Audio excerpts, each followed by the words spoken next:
Friends, हर रोज़ story का नया भाग देखने के लिए चैनल को सब्सक्राइब करके बेल आइकन को प्रेस कर लें ताकि नई आने वाली वीडियो की नोटिफिकेशन सबसे पहले आपको मिल सके। रुद्राज ने अपनी कार अभी पुल पर नहीं चढ़ाई थी कि सामने का नज़ारा देखकर वो शॉक्ड हो गया।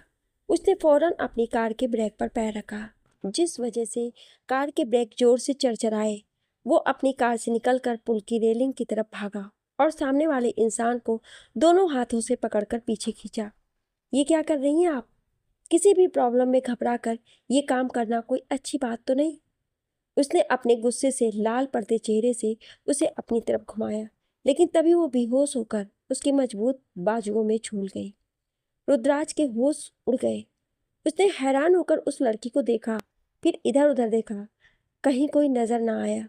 उसने कुछ सोचकर उस लड़की को अपनी गोद में उठाकर अपनी कार की पिछली सीट पर लेटाया और चल पड़े अपने घर की ओर। रुद्राज कुछ सोचकर राठौर मेंशन की बिल्डिंग की तरफ जाने की बजाय अनेक्सी में ले आया, जो उनकी बिल्डिंग से थोड़ा साइड में बनी हुई थी। चलते चलते उसने अपने फैमिली डॉक्टर को फ़ोन कर दिया था घर पर आने के लिए। रुद्राज ने वहाँ के एक सिक्योरिटी गार्ड को अपने पास बुलाकर कहा, डॉक्टर यहाँ आए तो उनको उधर ही ले आना।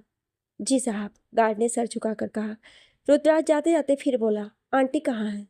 जी, वो अपने कमरे में आराम कर रही हैं, गार्ड ने जवाब दिया। रुद्राज अपनी कार को वहीं पर खड़ी करके पीछे की तरफ आया और उस लड़की को अपनी बाहों में उठाकर अंदर की तरफ चला गया। बेड पर बेहोश पड़ी लड़की को रुद्राज ने अब इत्मीनान और ध्यान से देखा, जो दिखने में उम्र 22 या 23 साल, हाइट यही कोई 5 फुट 5 इंच, खूबसूरत चेहरा, डार्क ब्राउन, खूबसूरती से कटे हाइट, लाइट स्टाइलिश बाल, दूध और मलाई जैसे रंग, खूबसूरत घनी पलकें, आंखें जो अभी फिलहाल इस वक्त बंद हुई थी। वो थी गुलाबी होंठ और होंठों के ऊपर काला तिल। उस लड़की के चेहरे में जाने कैसी कशिश थी कि रुद्राज जैसा लड़का भी नजर न हटा पाया। खासकर उस तिल को देखकर उसने अपनी नजरें फेर ली। हालांकि रुद्राज कोई आम इंसान नहीं था, ना ऐसे लड़की बाज था। वो तो लड़कियों की तरफ आंख उठा करके भी नहीं देखता था, हाँ मगर इज्जत जरूर करता था। थोड़ी ही देर के बाद उनके फैमिली डॉक्टर रविंद्र शर्मा आ गए। रुद्राज ने उनको सारी बात बताई। डॉक्टर ने उस लड़की का चेकअप किया। डॉक्टर ने चेहरे पर फिक्रमंदी देखकर रुद्राज से उनकी तरफ सवालिया नजरों से देखा। मिस्टर राठौर, ये लड़की माँ बनने वाली है, ये बोलकर थोड़ा रुके और रुद्राज की तरफ देखने लगे। वहीं रुद्राज सॉफ्ट की पोजीशन में खड़ा डॉक्टर की तरफ देखता रहा, फिर हैरत से बेड पर लेटी लड़की की तरफ देखा। पता नहीं जाने क्यों दिल में दुख और अफसोस सा हुआ। टेंशन और कुछ न खाने पीने की वजह से उनकी यह हालत हो गई है, डॉक्टर रविंद्र ने उस लड़की को चेक करके बताया। अब आइए मिलते हैं हमारे इस कहानी के हीरो से। रुद्राज सिंह राठौर, उम्र 30 साल, हाइट यही कोई 6 फुट 4 इंच, पर्सनालिटी बोले तो कमाल धमाल जिमिंग बॉडी, रंग गोरी के साथ साथ गुलाबीपन पर, ब्राउन आंखें, लाल लाल होठ, हल्की सेविंग, कुल मिलाकर बवाल पर्सनालिटी। नेचर में ये बहुत अच्छे, मतलब अच्छों के लिए अच्छे, बुरों के लिए बुरे। रुद्राज सीतामपुर गांव राजघराने से ताल्लुक़ रखते हैं। ये वहाँ के इकलौते चिराग तो हैं, पर ये अपनी उस सियासत को छोड़ बेगुनाह लोगों को अपनी दलीलों से इंसाफ दिलाते हैं। जी हाँ, ये पेशे से इस मुंबई के जाने माने एडवोकेट हैं। उनके पास दौलत इतनी कि 7 पुश्त बैठकर खाएं। इनकी पूरी फैमिली सियासत की नज़र हो गई है। मतलब दुश्मनों ने राठौर फैमिली का कार एक्सीडेंट कराकर मौत के घाट उतार दिया था। जब से ही रुद्राज अपनी दूर की काकी के साथ मुंबई शहर में राठौर मेंशन में रहता है। क्या बात है रुद्राज, क्या ये लड़की बहुत इंपॉर्टेंट है तुम्हारे लिए? डॉक्टर रविंद्र शर्मा ने उसको परेशान देखकर उसके कंधे पर हाथ रखकर पूछा। नहीं नहीं, ऐसी कोई बात नहीं है, मैं इनको जानता भी नहीं हूँ, बस अफसोस हुआ कि इतनी सी उम्र में। रुद्राज ने बात अधूरी छोड़कर डॉक्टर रविंद्र से कहा। थैंक यू आपको डॉक्टर रविंद्र, मैंने आपको इतनी इमरजेंसी में यहाँ बुलाया। ऐसा कुछ नहीं है, इन्हें होश आने पर फौरन कुछ खिलाना पिलाना, मेरी ज़रूरत पड़े तो फ़ोन कर देना, मैं आ जाऊँगा। डॉक्टर रविंद्र शर्मा जी ने अपनी ड्यूटी निभाई। जी ठीक है, थैंक्स। ये बोलकर रुद्राज डॉक्टर को बाहर तक छोड़कर फिर अंदर आया। रुद्राज बेड के पास आकर खड़ा हुआ और फिर उस लड़की को देखने लगा। जाने क्या बात थी उसके बारे में जानकर उसे शौक सा लगा था। उसका दिल चाहा था कि ये जो कोई भी है इसके सारे दुख दूर करके इसकी झोली खुशियों से भर दे। उसने बेड के साइड से जग उठाकर थोड़ा सा पानी अपने हाथ में लिए और फिर उस पानी को लेकर उस लड़की के चेहरे पर छिड़का तो वो थोड़ी सी होश में आने लगी। फिर उस लड़की ने धीरे धीरे अपनी आंखें खोलकर अपने सामने इतने हैंडसम एंड डेसिंग शख्स की तरफ देखा तो वो फौरन एकदम से घबरा कर उठ बैठी। रुद्राज जो उसके पानी डालने के बाद उससे थोड़ा दूर खड़ा उसके होश आने का वेट कर रहा था, उसके ऐसे अचानक उठकर बैठने से उसके पास चला आता है। आप कौन हैं? मैं यहाँ कैसे आई? उस लड़की की आंखों में हल्का सा खौफ उतर आया था जो रुद्राज ने भी महसूस कर लिया था। आप एक मिनट रुके, ये बोलकर रुद्राज वहां से बाहर चला आ जाता है। कुछ देर बाद में जब वो वापस आता है तो उसके हाथ में दूध से भरा गिलास होता है। ये लें, आप पहले इसे पी लें, फिर हम आराम से बात करेंगे। रुद्राज ने उसकी हालत समझते हुए उसको दूध पीने को दे दिया। नहीं, मैं नहीं पीऊंगी, मुझे भूख नहीं है। उसने कहने को तो कह दिया था पर सच ये था उसको वास्तव में भूख लगी हुई थी। देखें, जिद ना करें, इसे पी लें, आप खुद को रिलैक्स फील करेंगी। रुद्राज ने उसको समझाया। नहीं, अब मैं सारी जिंदगी रिलैक्स फील नहीं कर सकती। उस लड़की के आंसू आंखों से फिसलकर गालों पर बहने लगे। मेरी जिंदगी तो खत्म हो गई, मैं तन्हा हो गई इस दुनिया में, मेरा कोई नहीं रहा, कोई नहीं। काश मैं मर गई होती, मैं किसी को मुंह दिखाने के काबिल नहीं रही, सब लोग मुझे ही बुरा समझते हैं। ये बोलकर वो फूट फूट कर रोने लगी। रुद्राज उसके ऐसे रोने से बेचैन हो जाता है। उसके समझ में नहीं आ रहा था कि उस प्यारी सी लड़की को कैसे चुप कराए, कैसे तसल्ली दिलाए। प्लीज, आपके ऐसे रोने से कुछ नहीं मिलेगा। आप मुझे बताएं, आपकी प्रॉब्लम क्या है? आप क्यों नदी में छलांग लगाने जा रही थी? आप जानती हैं, खुदकुशी करना बुजदिली है। रुद्राज ने उसके सामने वो बात रखी जो उसको काफी देर से परेशान कर रही थी। वो लड़की जो रुद्राज की बात ध्यान से सर झुकाकर सुन रही थी, उसने रोते रोते एकदम से चौंक कर अपना सर ऊपर उठाया। आपसे किसने कहा मैं खुदकुशी करने लगी थी? उसने हैरान होकर अपने सामने खड़े देवता समान लड़के से कहा। अब चौंकने की बारी रुद्राज की थी। रुद्राज थोड़ा संभला और फिर उससे बोला, वो मैंने देखा था, आप कूदने ही वाली थी, अगर मैं ना पहुंचता तो शायद आप। रुद्राज बोलते बोलते रुक सा गया। रुद्राज की बात सुनकर उसने चुपचाप अपना सर झुका लिया। ये सही है, मैंने खुदकुशी के बारे में सोचा था, मगर मैं इतनी बहादुर कहाँ। दरिया के पानी को देखकर ही डर गई थी, बस मुझे चक्कर से आ गए थे उसे देखकर। उसने अपनी वजह बताई। ओह, रुद्राज ने गहरा सांस लिया। चले, ये दूध पी ले, फिर इत्मीनान से बताएं क्या प्रॉब्लम है आपके साथ, शायद मैं आपकी कुछ मदद कर सकूं। रुद्राज ने उसे अपनेपन से कहा। मेरी कोई मदद नहीं कर सकता, शायद मेरी प्रॉब्लम सुनकर आप मेरी तरफ देखना भी पसंद नहीं करेंगे, उसने रुद्राज की बात को सुनकर कहा। रुद्राज भी अब उसको ज़्यादा फोर्स नहीं कर सकता था, इसलिए उसने उन सब बातों को छोड़ उसको जिद करके दूध पीने को कहा। फिर वो उससे दूध का गिलास लेकर पीने लग गई। रुद्राज, आपका नाम क्या है? रोशनी। उसने अपना नाम बताया। क्या ये असली नाम है? रुद्राज ने मुस्कुराते हुए पूछा। जी हाँ, यही मेरा नाम है, रोशनी ने उसकी तरफ देखते हुए कहा। उसके ऐसे देखने से रुद्राज एकदम थम सा जाता है। उन झील सी काली आंखों में हाथ से ज्यादा मासूमियत थी। रुद्राज को अपनी हार्ट बीट मिस होती महसूस हुई। रुद्राज, तो रोशनी जी, आप कुछ देर सो लें, फिर हम आपकी प्रॉब्लम डिस्कस करेंगे। अगर आप घर जाना चाहोगी तो। अभी वो बोल ही रहा था। नहीं, रोशनी एकदम घर के नाम से डर गई। मैं घर नहीं जाना चाहती, प्लीज। रोशनी ने अपनी भरी आंखों से रुद्राज से रिक्वेस्ट करी। मगर आपके घर वाले परेशान होंगे, रुद्राज ने बेचैनी से कहा तो रोशनी इस बात पर फिर से रोने लग जाती है। उसके ऐसे रोने से रुद्राज ने उससे कहा, अच्छा आप सो ले, फिर देखा जाएगा। इतना बोलकर रुद्राज ने उसको जबरदस्ती लिटा दिया, फिर खुद भी वहां से चला गया। पेट में कुछ पहुंचने से उस पर थोड़ी नींद हावी होने लगी थी। रुद्राज के वहां से जाने के बाद वो अब सोने की कोशिश करने लगी। रुद्राज दूसरे कमरे में आकर रोशनी के बारे में ही सोच रहा था। उसकी प्रॉब्लम क्या है? वो घर जाना क्यों नहीं चाहती है? उसके साथ ऐसा क्या हादसा हुआ है जो वो अपने घर जाने के नाम से भी घबरा रही है। चेहरे से तो वो मासूम और सच्ची लड़की लगती है। रुद्राज अगर चाहता तो मिनटों में पता लगा सकता था, पर वो चाहता था रोशनी खुद से ही उसको अपनी खुदकुशी करने की वजह बताए। ऐसे ही रोशनी के बारे में रुद्राज को सोचते सोचते शाम हो गई। शाम की चाय पर हेमलता देवी जी भी उठ गई थी। रुद्राज मेंशन में आया तो उसको लाउंज में ही अपनी आंटी बैठी दिखाई दी। उनके सामने सर्वेंट चाय की ट्रे रख दी थी। रुद्राज हेमलता देवी जी के पैर छूकर उनके सामने वाली ही चेयर पर बैठ जाता है। जीते रहो बेटा, आप जल्दी आ गए, क्या बात है? हेमलता देवी जी ने मुस्कुराते हुए कहा। जी, आज काम कम था, अदालत जल्दी उठ गई थी। ये छोड़िए, ये बताएं आपके घुटनों का दर्द कैसा है? रुद्राज ने उनसे उनकी तबीयत के बारे में पूछा। बेटा, वो संतोषी ने मालिश की थी, अब तो कुछ आराम सा है, हेमलता देवी जी ने कहा। सर्वेंट ने चाय का कप रुद्राज के सामने रखा तो वो चाय का घूंट भरकर बोला।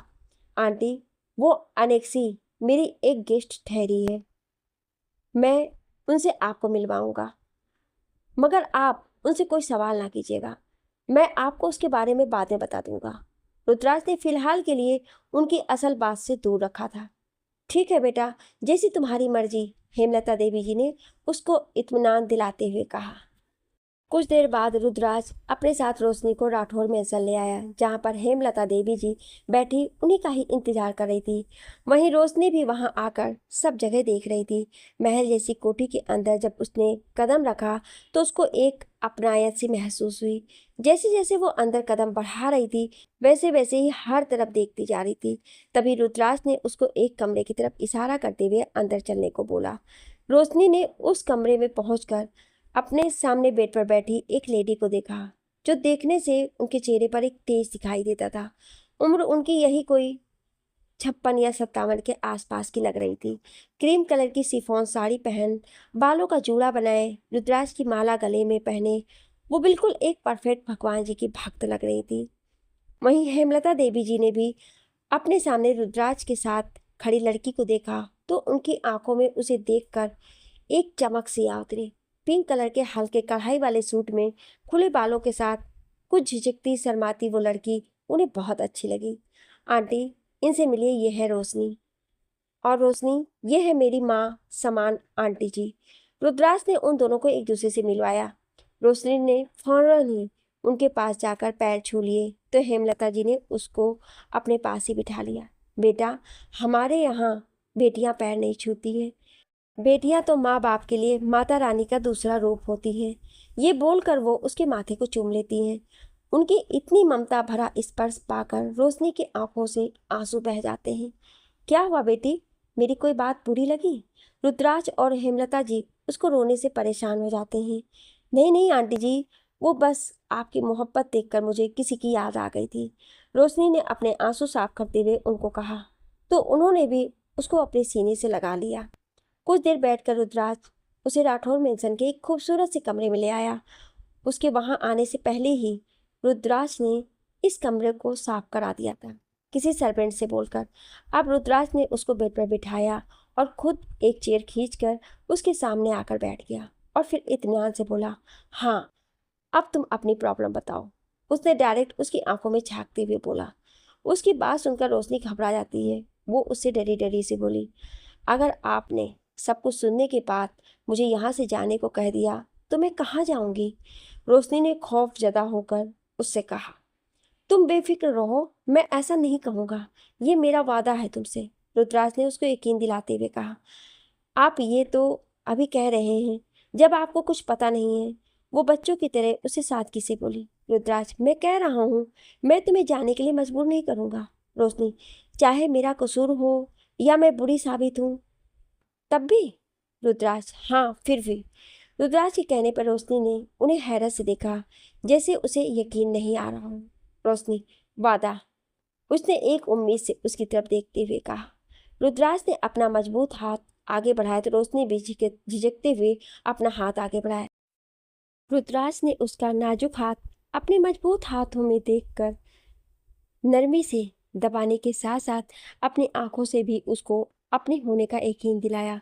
तो वहीं रोशनी को उसके छुअन से अपने अंदर एक नई अनदेखा मीठा सा एहसास हुआ, जिस बात का गवाह उसके बदलते चेहरे का रंग था, जो रुद्राज को भी पसंद आ रहा था। वो उसको बड़ी दिलचस्पी से देख रहा था।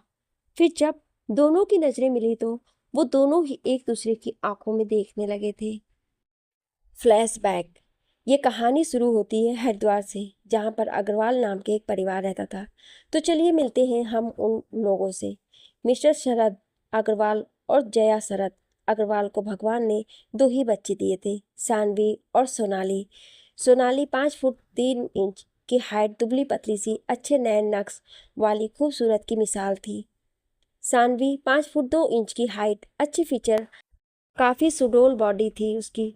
उसके बावजूद वो भी खूबसूरत लगती थी। कहने को ये दोनों बहनें थीं, पर उसके उल्टे एक दूसरे की अपोजिट थीं। जहाँ सोनाली सीधी सादी और धीमे सुरों में बोलने वाली थी, तो वहीं दूसरी तरफ सानवी उतनी ही अपने मन की करने वाली और जिद्दी थी। कहने को तो वो सोनाली से छोटी थी, इसलिए वो अपनी बड़ी बहन को भी भाव नहीं देती थी। उसका बस एक ही काम था, बड़ी बहन पर हुक्म चलाना, उसकी चीज़ों को छीनना और उससे लड़ना झगड़ना उसकी आदतों में शामिल था। शरद जी और जया जी अच्छे स्वभाव की वजह से सोनाली को ज़्यादा चाहते थे, जबकि सानवी की वजह से हर वक्त परेशान रहते थे। यही वजह थी सानवी और ज़्यादा अपने से 1 साल बड़ी बहन की बहन कम, दुश्मन ज़्यादा हो गई थी। वक्त अपनी गति से आगे बढ़ रहा था, तभी उन दोनों का कॉलेज टाइम शुरू हुआ। दोनों बहनें कॉलेज में आने जाने लगीं। और यहाँ भी एक अजीब इत्तेफाक था कि दोनों बहनें एक ही लड़के को चाहने लगीं। ये लड़का जया जी की कजिन का बेटा था, जो वर्षों बाद लंदन से आकर यहीं हरिद्वार में सेटल हो गया। उनका इकलौता ही बेटा था, दीपक प्रताप चौहान। दीपक 6 फुट 1 इंच हाइट, जिम में कमाई बॉडी, गहरी काली आंखें, खूबसूरत की मिसाल। वो लड़कियों के लिए एक आइडियल था। दीपक को देखकर दोनों बहनें उसे अपना दिल दे बैठी, मगर दीपक तो सोनाली में दिलचस्पी रखता था। वो तो सानवी को लिफ्ट ही नहीं देता था। सानवी को जब पता चला कि सोनाली और दीपक एक दूसरे को चाहते हैं, तो उसने अपनी आदत के मुताबिक हर कीमत पर दीपक को सोनाली से छीनने का इरादा कर लिया, जिसके लिए उसने अपना साथी दिमाग चलाना शुरू कर दिया था। कुछ दिन बाद दीपक किसी काम की वजह से हरिद्वार से बाहर गया था।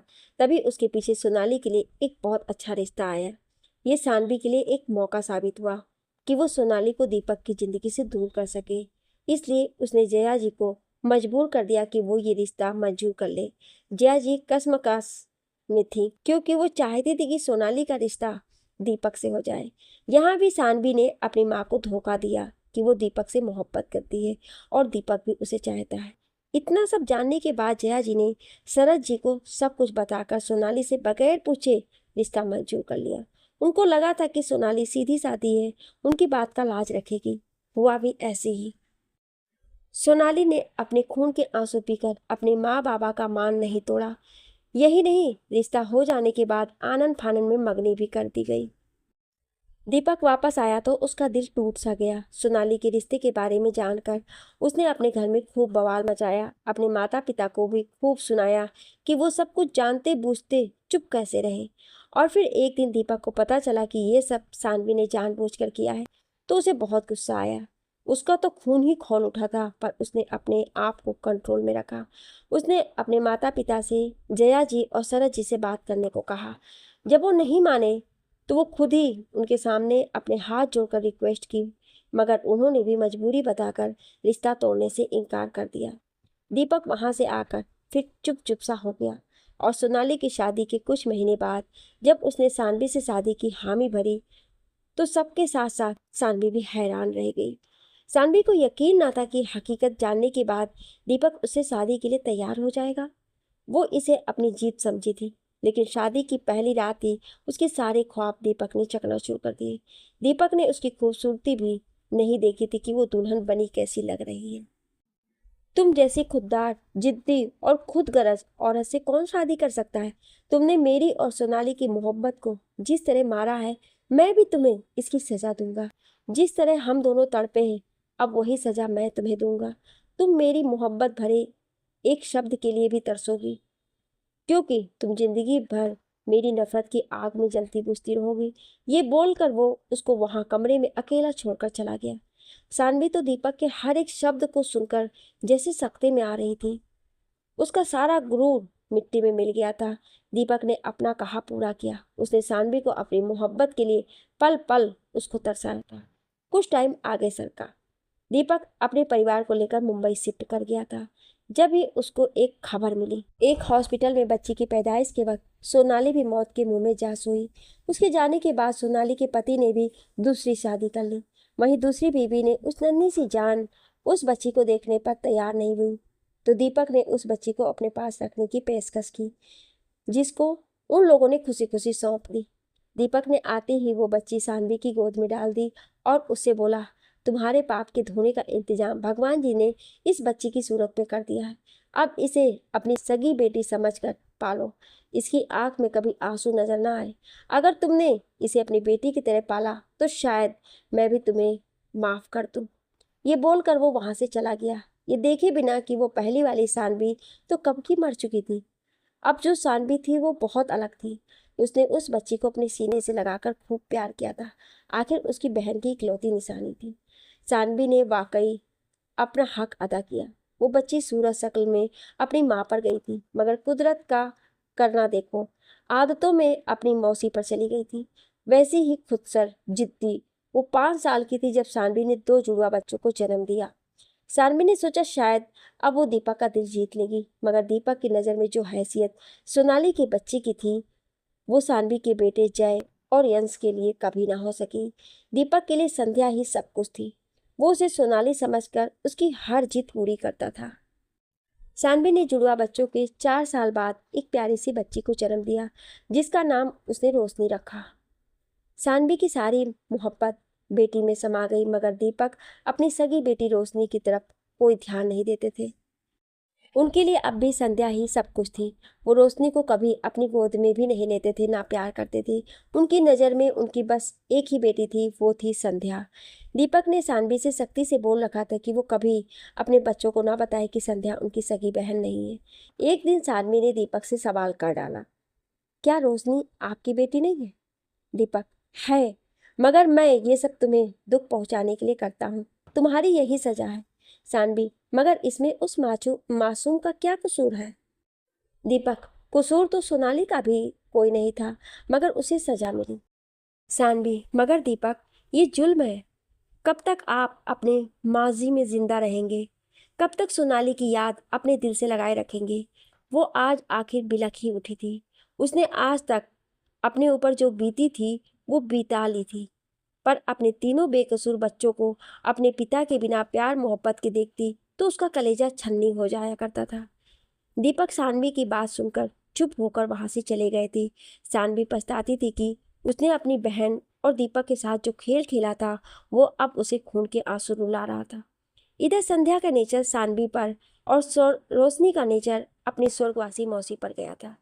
सोनाली की तरह धीमे लहजे और सीधे स्वभाव वाली तारीख अपने आप को दोहरा रही थी। संध्या ने रोशनी के साथ वही सब किया जो कभी सानवी ने सोनाली के साथ किया था। अपने डैड की लाई हर चीज पर संध्या अपना हक समझकर कब्जा जमा लेती थी। दीपक कोई खिलौना या चीज लाते तो पहले संध्या को आवाज देते, उसे प्यार करते। रोशनी खड़ी बस देखती रह जाती। वो ये समझने की कोशिश करती कि उसके डैड उससे और उसके भाइयों से प्यार क्यों नहीं करते। फिर जब वो थोड़ी बड़ी हुई और समझदार बनी तो रोशनी समझ गई कि डैड की नज़रों में संध्या की जो हैसियत और दर्जा है वो शायद और किसी के में भी नहीं है। हर चीज़ पर पहला हक संध्या का ही होता था। वक्त के साथ बच्चे बड़े होते गए। जय, यंश कॉलेज पहुंच गए। रोशनी स्कूल में थी। सब बच्चों को उनके डैड के फ़र्क का पता था और वो इस कड़वी हकीकत को कबूल भी कर चुके थे। रोशनी काफ़ी ज़्यादा नर्म दिल थी। उसे अपनी माँ की ज़िंदगी के खालीपन का शिद्दत से एहसास होता और साथ ही उसे अपनी माँ की तन्हाइयों का भी एहसास था। वक्त के साथ साथ रोशनी में थोड़ी चेंजिंग आनी शुरू हुई। अब वो काफ़ी होशियार हो चुकी थी। वो जो चुपचाप सब सह जाती थी, संध्या की हर ज्यादती को बर्दाश्त कर लेती थी, मगर अब पता नहीं कैसे और क्यों उसके अंदर संध्या के खिलाफ एक ना मालूम सा गुस्सा जड़ पकड़ता जा रहा था।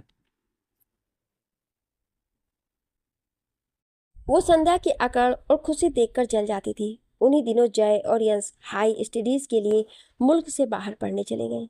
संध्या ने एमए कर लिया था। उसके लिए रिश्ते आ रहे थे, मगर वो हर रिश्ते में कोई कमी निकाल देती और दीपक अपनी लाडली बेटी की बात सुनकर हंसकर टाल जाते। दीपक, मेरी बेटी को जो रिश्ता पसंद आएगा उसकी शादी वहीं होगी। उनकी इस सह से संध्या और घमंड में आ जाया करती थी। वहीं सानवी परेशान रहती थी। संध्या की उम्र निकली जा रही थी। उन्हें डर था उम्र बढ़ने पर उसके लिए अच्छे रिश्ते नहीं आ पाएंगे। फिर 22 साल की संध्या को मोहित पसंद आ गया। एक कंप्यूटर सेंटर में संध्या की मुलाकात मोहित से हुई थी। मोहित बहुत हैंडसम था। उम्र भी 30 साल के करीब थी। माता पिता भी थे नहीं। एक बड़ी बहन थी, वो भी बाहर मुल्क में रहती थी। मोहित को भी संध्या पसंद आ गई। इस तरह संध्या की शादी उससे हो गई। फिर वो दोनों अमेरिका घूमने चले गए, जहां मोहित की बहन रहती थी। 15-20 दिन घूम घाम कर आखिर वो दोनों वापस इंडिया आ गए। वापस आने पर संध्या बहुत खुश दिखाई देती थी। उस दिन रोशनी अपना चाय का मग लेकर लाउंज में आई। संध्या और मोहित वहां पर बैठे बड़ी सी एलसीडी पर कोई मूवी देख रहे थे। रोशनी वहीं पर एक सोफे पर जाकर बैठ गई। अकेले अकेले चाय पी रही हैं साली जी, हमें भी पूछ लेती, मोहित ने उसको देखकर मुस्कुराते हुए कहा। वहीं रोशनी ने देखा संध्या के चेहरे पर नागवारी सी छा गई थी। रोशनी को पता नहीं जाने क्या सूझा, मुस्कुराकर बोली, अरे जीजा जी, आप जरा हम पर अपनी नज़र तो डाला करें, फरमाइश तो करें, फिर देखें आपकी साली आपकी फरमाइश पूरी करती है या नहीं। उसने आज अपनी बड़ी बहन को सताने के लिए, ये जाने बिना कि उसकी इस एक बचकानी हरकत से उसके साथ पता नहीं क्या हो सकता था। वहीं मोहित हैरान रह गया। उसे रोशनी की तरफ से इतने अच्छे सलूक की उम्मीद ना थी। वो भी मुस्कुरा दिया। संध्या का चेहरा गुस्से से लाल पड़ गया। रोशनी को तो उसे देख अजीब सी बहुत खुशी हुई थी। मोहित, तो हमारी फरमाइश है, हमारी साली हमें अपने हाथों से चाय बनाकर पिलाए। रोशनी उसकी बात सुनकर फौरन ही वहां से उठकर चली जाती है। जाते जाते एक नज़र उसने संध्या के लाल चेहरे को देखा। वो बाहर निकली तो उसे संध्या की आवाज़ सुनाई दी, जो मोहित से बोल रही थी। संध्या, मोहित, आपको रोशनी से इतना फ्री होने की क्या जरूरत थी? मोहित, अरे भाई साली है, मजाक करने का पूरा हक है हमें। संध्या, बस बस, मैं खूब समझती हूँ आपको, उसने नाराजगी से कहा। मोहित उसकी बात सुनकर खिलखिलाकर हंस दिया। हमारी धर्म पत्नी जी को क्या डर है? संध्या, मैं क्यों डरती? क्या मुझे इतना कमजोर समझ रखा है? उसने अकड़ कर कहा।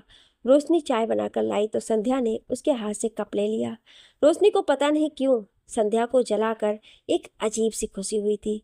संध्या, रोशनी जाओ पढ़ो जाकर। रोशनी, अरे दी, जरा जीजा जी से थोड़ी सी बातें तो करने दे। ये अमेरिका घूम कर आए हैं, इनसे वहाँ के किस्से। अभी वो इतना ही बोली थी जब संध्या चिल्ला पड़ी। संध्या, मैं कह रही हूँ तुम जाओ अपने कमरे में। उसके ऐसे चिल्लाने से मोहित भी उसको देखने लगा था। आखिर रोशनी उठकर अपने कमरे में आ गई। कुछ ही देर बाद संध्या तनतनाती हुई उसके कमरे में आ गई। संध्या, तुम्हें शर्म नहीं आती गैर मर्दों से फ्री होते हुए? रोशनी, गैर मर्द? कौन गैर मर्द? संध्या, मोहित, मोहित की बात कर रही हूँ मैं। ओ मोहित भाई, अरे वो तो मेरे जीजा जी हैं, और मैं उनसे फ्री कब हो रही हूँ? मैं तो उनके साथ मजाक कर रही थी। रोशनी के चेहरे पर मुस्कुराहट फूट पड़ी थी। उसकी बात सुनकर संध्या के तो जैसे आग ही लग गई। देखो, मैं बताए देती हूँ, मोहित से दूर रहो, वरना। संध्या ने उसको वार्निंग दी। रोशनी, आप तो ऐसे कह रही हैं जैसे मोहित भाई दिल फेंक है। क्या आपको एतबार नहीं उन पर? उसने तंज किया। संध्या, ज्यादा ना होशियार बनने की कोशिश मत करो। ये बोलकर वो वहां से पैर पटकती हुई चली गई। उसके जाने के बाद रोशनी मुस्कुराती रही। अगली सुबह नाश्ते पर उसने मोहित को भी बैठा पाया। संध्या का मुंह फूला हुआ था। अरे जीजा जी, आप यही हैं? मैं तो समझी थी आप रात को चले गए होंगे। रोशनी मुस्कुराकर मोहित के साथ वाली कुर्सी पर बैठ गई। संध्या ने उसको घूर कर भी देखा, पर रोशनी ने उसको नज़रअंदाज कर दिया। मोहित, जाने का प्रोग्राम तो था, मगर सोचा जरा अपनी साली जी के हाथों के बने पराठे खाकर जाएं। सुना है इन हाथों में जादू है। मोहित के लहजे में जाने क्या था कि रोशनी ठिठक सी गई। उसे कुछ अच्छा न लगा। उसने संध्या की तरफ देखा। उसका चेहरा धुआं धुआं हो रहा था। आपकी फरमाइश सराखों पर जीजा जी, मैं जरूर पराठे बना देती। कल छुरी लग जाने की वजह से मेरा हाथ जख्मी हो गया है, इसलिए। इससे पहले कि वो बात पूरी करती मोहित ने उसका हाथ पकड़ लिया। जरा देखूं कहाँ लगी छुरी हमारी साली जी को। रोशनी का रंग एकदम से उड़ गया। वो अपना हाथ छुड़ाकर वहां से भाग गई। मोहित, आप अपनी हरकतों से बाज आ जाएं, वरना। रोशनी को किचन से संध्या की आवाज़ सुनाई दी तो उसका दिल धड़क उठा। उसे कुछ खुशी सी हुई। संध्या को जलाना उसे अच्छा लग रहा था। बचपन की हुई ज्यादतियां उसे मजबूर कर रही थी कि वो ये सब करके अपनी उन ना हुई गलतियों की सजा अब संध्या को यूं सता करके कर रही थी। फिर रोशनी ने ये रूटीन बना लिया। मोहित जब भी आता तो वो उसके आसपास ही घूमती रहती। संध्या के चेहरे के उड़ते तो रंग देखकर उसे सुकून सा मिलता। इस धुन में वो मोहित की आंखों में बसी हवस को ना पहचान पाई, वरना ऐसा करने से पहले वो हजारों बार सोचती। कुछ दिन बाद दीपक ने अपने दामाद मोहित को घर पर इनवाइट कर दिया था और रोशनी किचन में बिजी थी। वो खाना बना रही थी कि अचानक वहां मोहित आ गया। उसे वहां किचन में देखकर रोशनी घबरा गई। शायद उसकी गलत छुअन ने उसे एहसास करा दिया था। रोशनी, आप यहाँ क्यों आ गए? जाए अंदर बैठे, उसने अपनी घबराहट को छुपा कर कहा। मोहित, हमारी साली जी यहाँ है तो हम भी आ गए यहाँ। ये बोलकर वो उसकी तरफ बढ़ने लगा। रोशनी ने चौंक कर उसे देखा। क्या कर रहे हैं आप? मोहित, अरे भाई, साली भी तो आधी घरवाली होती है ना। वो और उसकी तरफ बढ़ने लग गया। उसको अपनी तरफ बढ़ता देखकर वो पीछे को खिसक गई। देखें मोहित भाई, प्लीज। अरे यार, ये भाई कहना छोड़ो, बस मोहित कहो, उसने अपने कमीनेपन से कहा। आप यहाँ से चले जाएं। अब रोशनी को गुस्सा आ गया था। नाराज क्यों होती हो? मोहित ने उसका हाथ पकड़ा, जिसे रोशनी ने फौरन ही उससे छुड़ा लिया था। बड़ी जालिम हो यार, कभी हौसला देती हो, कभी मेरे पास आ जाने से भागती हो। मोहित ने उससे जैसे शिकायत करी। रोशनी, मोहित भाई जा यहाँ से, मैं डैड से आपकी शिकायत करूंगी। उसने उसको दीपक का हवाला देकर उसको धमकाया। क्या कहोगी? मोहित कमीनी हंसी हंसा और फिर बोला, तुम्हारी बात का एतबार कौन करेगा? उसकी ये बात सुनकर रोशनी हक्का बक्का सी रह गई। संध्या के पुकारने पर मोहित तो चला गया, लेकिन रोशनी सोचती रह गई।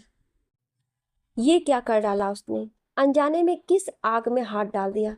ये ना सोचा इस आग से उसका पल्लू भी जल सकता है। मैंने जो संध्या को जलाने के लिए ये खेल खेला तो मोहित उसे कुछ और समझ बैठा। ये क्या हो गया मुझसे? हे भगवान, मुझे माफ कर देना। मैं अब कभी भी मोहित के सामने भी नहीं आऊंगी। ये सोचकर उसने जैसे तैसे करके खाने की तैयारी पूरी करी थी। सारे दिन वो बेचैन रही। पछतावे की आग में उसको अपने आप सुलगता हुआ महसूस किया। उसे मोहित की असलियत का पता चल गया था। रात को वो अपने कमरे में आकर खूब रोई। तभी आंधी तूफान की तरह संध्या उसके कमरे में अंदर आई। संध्या, अपने प्लान में नाकामयाब रही इसलिए रो रही हो? उसने आग उगलती नजरों से रोशनी को घूरा। वहीं उसके कहने पर अपनी भीगी सी नजरों से रोशनी ने उसकी तरफ देखा। संध्या, मैंने पहले ही कह दिया था कि मेरे पति पर डोरे डालना बंद कर दो। वो ऐसे नहीं है, मगर तुम्हारी समझ में नहीं आई मेरी बात। मोहित बहुत नाराज हैं और कह रहे हैं अपनी बहन को रोको। आज भी तुमने उनका हाथ पकड़ने की कोशिश की। तुम सुधर जाओ, वरना मैं डैड से तुम्हारी शिकायत करूंगी।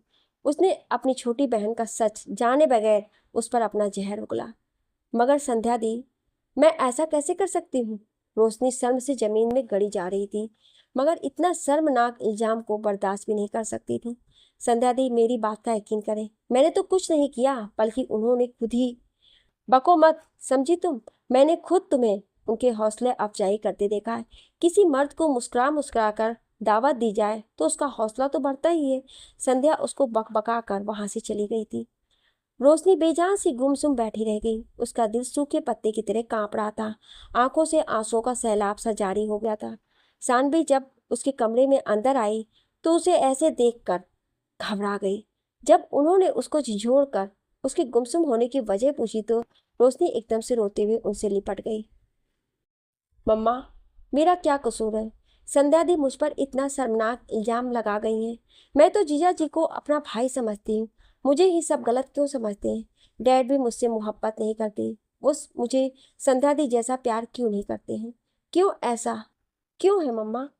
ऐसा क्यों है? आज रोशनी ने अपनी माँ से वो सवाल कर लिया था जो बचपन से उसको परेशान करता आया था। वहीं सानवी का दिल टुकड़े टुकड़े हो रहा था। वो रोशनी को अपने सीने से लगाकर खुद भी खून के आंसू बहाती रही। रोशनी ने रोते रोते ही उनको सब कुछ बता दिया था, जो भी उसने किया या जो भी आज उसके साथ हुआ। ये सब जानकर वो भी डर गई थी। वो जानती थी दीपक के लिए संध्या ही सब कुछ है। वो कभी भी उन दोनों माँ बेटियों का विश्वास नहीं करेंगे। ऐसे फिर ही पता नहीं कितने दिन ही बीत गए। संध्या मोहित ने यहाँ पर आना कम कर दिया था। वो लोग आते भी तो रोशनी अपने कमरे से बाहर नहीं निकलती थी।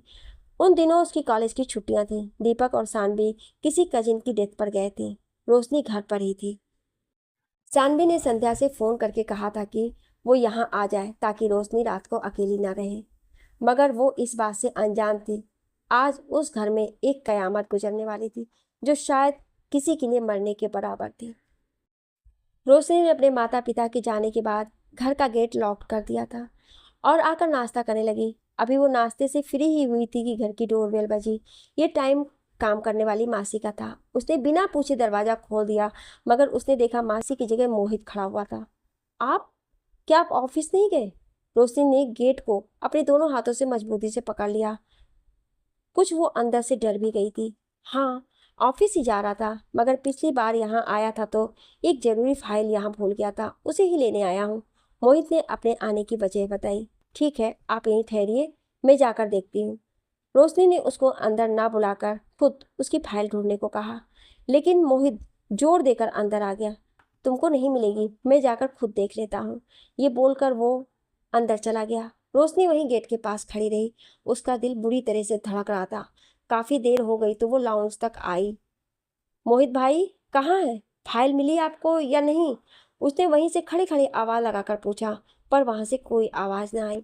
रोशनी लाउंज में ही खड़ी रही। फिर एकदम कुछ गिरने की आवाज आई। साथ ही उसके बाद मोहित की चीखने की आवाज आई। रोशनी फौरन दौड़ती हुई कमरे में पहुंची, जहां मोहित फर्श पर गिरा चीख रहा था। तो रोशनी को उससे हमदर्दी हुई, इसलिए उसके पास जाकर नीचे बैठकर पूछने लगी, रोशनी क्या हुआ मोहित भाई? तभी मोहित ने उसे दबोच लिया, उसे घसीट कर बेड पर पटका, फिर कमरे का दरवाजा अंदर से बंद कर लिया। रोशनी को उसके ऐसे रिएक्शन की उम्मीद ही नहीं कर सकती थी। वो बिल्कुल ब्लैंक हो चुकी थी। फिर एक कयामत भी जो रोशनी पर गुजर गई, वो अपनों के हाथों ही लुट गई थी। मोहित तो अपनी हवस मिटाकर चला गया था, मगर वो काफी देर तक मुर्दों की तरह पड़ी रही। कुछ ही देर बाद संध्या वहां पर आई। वो एक जख्मी नागिन की तरह नजर आ रही थी। वो रोशनी को थप्पड़ घूंसे मारती रही, मगर रोशनी बेहोश पड़ी रही।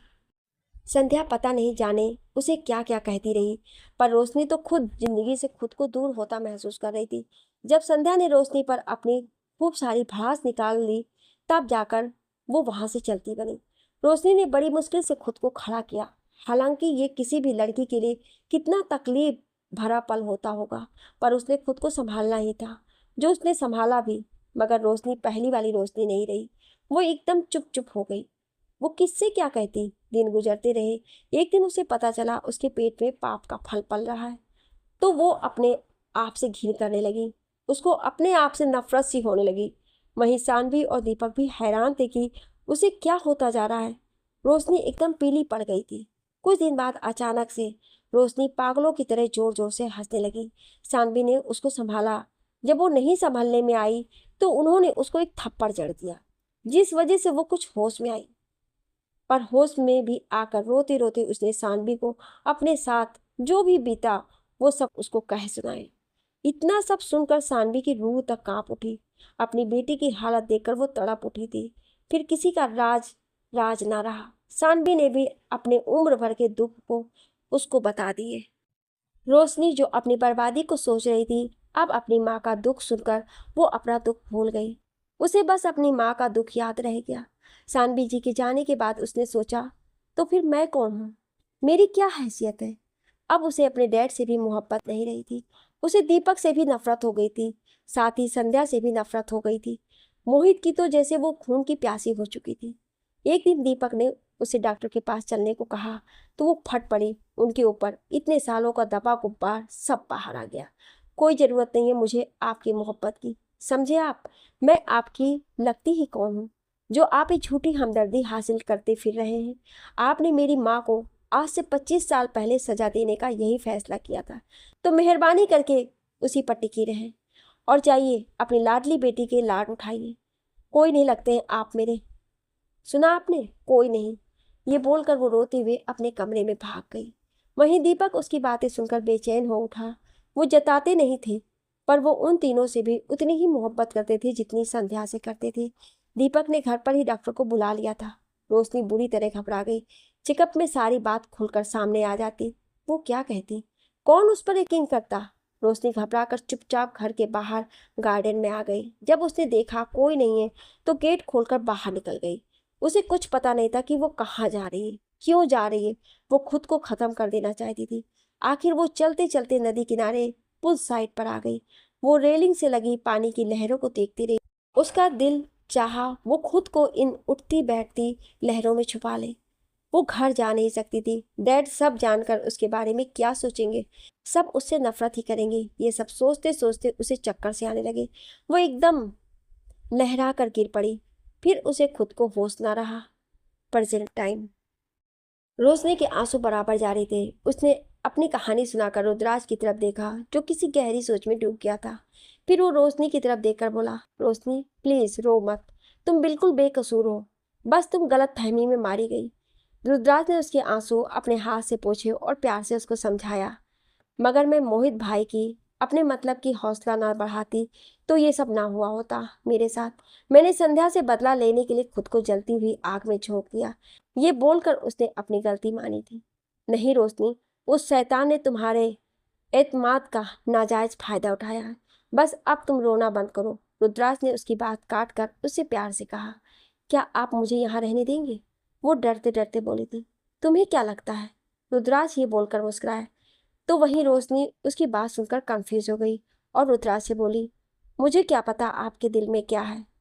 रोशनी ने उसकी तरफ मासूमियत से देखते हुए कहा, हाँ तुम ठीक कह रही हो। अगर तुम्हें पता चल जाए कि मेरे दिल में क्या है तो शायद तुम बेहोश हो जाओगे। रुद्राज ने उसकी आंखों में झांकते हुए कहा। रोशनी के चेहरे का रंग भी उड़ गया। तो क्या आप मुझे यहाँ नहीं रखेंगे? रोशनी ने उससे पूछा। नहीं। तो क्या आप मुझे यहाँ नहीं रहने देंगे? रोशनी ने डरते डरते रुद्राज से पूछा। नहीं, इसका मतलब ये नहीं है। वो मुस्कुराया। फिर एकदम वो रोशनी के सामने आकर खड़ा हो गया। उसने उसके कंधे थाम कर उसकी आंखों में झांकते हुए बोला, रुद्राज, रोशनी मुझसे शादी करोगी? उसकी बात सुनकर रोशनी चकरा गई। वो लहराने लगी थी कि रुद्राज ने उसको वक्त पर थाम लिया। आप मुझ पर तरस खा रहे हैं। रोशनी ने उसके साथ खड़े खड़े ही उसको आंखों में देखते हुए सवाल किया। नहीं रोशनी, रुद्राज ने बड़े प्यार से कहा, मैं तुमसे मोहब्बत करने लगा हूँ। उसकी आंखें उसकी सच्चाई की गवाही दे रही थी। रोशनी ने अपनी नजरें झुका ली। नहीं, ये नहीं हो सकता। रुद्राज, क्यों? क्यों नहीं हो सकता? मैं आपके काबिल कहाँ हूँ? गंदी हो चुकी हूँ मैं, बहुत गंदी। रोशनी एक बार फिर से रोने लग गई थी। रुद्राज ने उसके होठों पर अपनी उंगली रख दी, जिस वजह से रोशनी एकदम सिहर सी उठी थी। साथ ही उसकी आंखों में अपने लिए इजाजत देख पा रही थी। उन आंखों में कोई हवस, कोई लालच नहीं था तो बस प्यार, इज्जत, यकीन अपने होने का। रुद्राज, ये तो तुम मेरे दिल से पूछो, तुम किस काबिल हो? और रही बात गंदी नहीं हूँ, गंदा तो वो इंसान है जिसने ये पाप किया है। फिर एक बात और भी है, अगर शादी नहीं करोगी तो तुम यहाँ नहीं रह सकोगी। तुमको फिर यहाँ से जाना पड़ेगा। क्या आप मुझे ब्लैकमेल कर रहे हैं? रोशनी रूठते हुए बोली। नहीं, ये मेरे दिल का फैसला है। अब तुम आराम करो, मैं जरा काम से जा रहा हूँ। चलो जाकर बेड पर लेट जाओ। रुद्राज ने उसको जबरदस्ती बेड पर लेटाया, अच्छे से ब्लैंकेट उड़ाया और फिर उसके सर पर हाथ फेर कर वहां से चला गया। रुद्राज अपना काम निपटाकर 2 से 3 घंटे बाद आया और आते ही उसके कमरे में गया तो उसने देखा कि रोशनी अपने दोनों पैर जोड़कर उसमें अपना सर दिए रो रही थी। मैंने तुमसे आराम करने के लिए कहा था, ये क्या है? तुम फिर से रोने बैठी हो? रुद्राज ने उसको डांटते हुए कहा। रोशनी, सोई तो थी, अभी उठी हूँ। रुद्राज, तो अब रो क्यों रही हो? उसके इस सवाल से रोशनी ने भीगी आंखों से उसकी तरफ देखा। वहीं रुद्राज ने जब उसकी आंखों में देखा तो उसको लगा जैसे वो किसी कसमकस का शिकार हो। कहो क्या बात है, तुम मुझसे हर बात शेयर कर सकती हो। रुद्राज ने अपनी पलकें झपकाकर उसको यकीन दिलाया। अब मैं आपको क्या बताऊं, आप मेरी उलझन नहीं समझ सकते। मैं कैसे बताऊं? पिछले 2 माह से मैं इस बारे में किसी को नहीं बता सकी, यहाँ तक कि मम्मा को भी नहीं। क्या आप मुझे किसी डॉक्टर के पास नहीं ले जा सकते? रोशनी को समझ नहीं आ रहा था वो अपनी बात कैसे उससे बोले, पर अब रुद्राज जो उसको ही देख रहा था, अब वो उसकी बात समझ चुका था। रुद्राज उसके पास आकर बैठ गया। देखो रोशनी, जो हुआ उसमें तुम्हारा कोई कसूर नहीं है। जो कुछ हुआ उसे भूल जाओ। इन हालातों का बहादुरी से मुकाबला करो। मैं हर कदम पर तुम्हारे साथ हूँ। जिंदगी खत्म नहीं होती, वो तो चलती रहती है। बस आप चुप, इन आंखों से मैं आंसू ना देखूं। उसने प्यार से उसके आंसू पोंछे और उसके सर को सहला दिया। रोशनी उसकी तरफ देखती रह गई। वो इंसान था या फरिश्ता? उसका दिल जोरों से धड़का था।